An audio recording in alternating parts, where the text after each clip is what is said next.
எங்கள் ஊரிலே சில காலத்துக்கு முன்பு கடுமையான போர் நிகழ்ந்த பொழுது சில காலம் எங்களுடைய யாழ்ப்பாண மண் போராளிகளின் கையிலேயே தங்கியிருந்தது.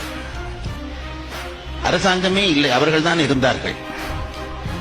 என்ன ஒரு ஆச்சரியம் என்று கேட்டால், நின்றவர்கள் எல்லாம் ஆயுதங்களோடு நின்றவர்கள். அவர்கள் நினைத்தால் எதுவும் செய்ய முடியும். அத்தனை பேரும் இளைஞர்கள், இளமையினுடைய வாசலிலே நின்றவர்கள். ஆனால் என்ன ஒரு ஆச்சரியம், நான் எப்பொழுதும் பார்த்து ரசிக்கிற ஆச்சரியம், நடந்த காலத்திலே ஒரு ஒழுக்கக்கேடு கூட எங்கள் மண்ணில் நடந்ததில்லை என்பதை நான் பெருமையோடு சொல்லிக் கொள்கிறேன்.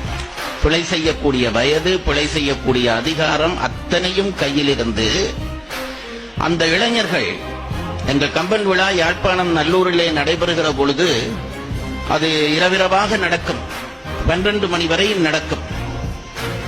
எங்கள் ஊர் சின்ன ஊர் தான், ஆனாலும் கூட ஒரு 20-30 மைலில் இருந்து, அப்பொழுதெல்லாம் வாகனங்கள் கிடையாது, பெட்ரோல் இல்லை, வெறும் சைக்கிளிலே வருவார்கள் விழா பார்க்க. ஆண்கள் அல்ல, பெண்கள் நிறைய பேர் வருவார்கள். அத்தனை பெண்களும் விழாவை 12 மணி நேரத்திலே முடித்துவிட்டு, இரவு 12 மணிக்கு முடித்துவிட்டு, எந்த பயமும் இல்லாமல் தனியே வீதி வழியாக போவார்கள்.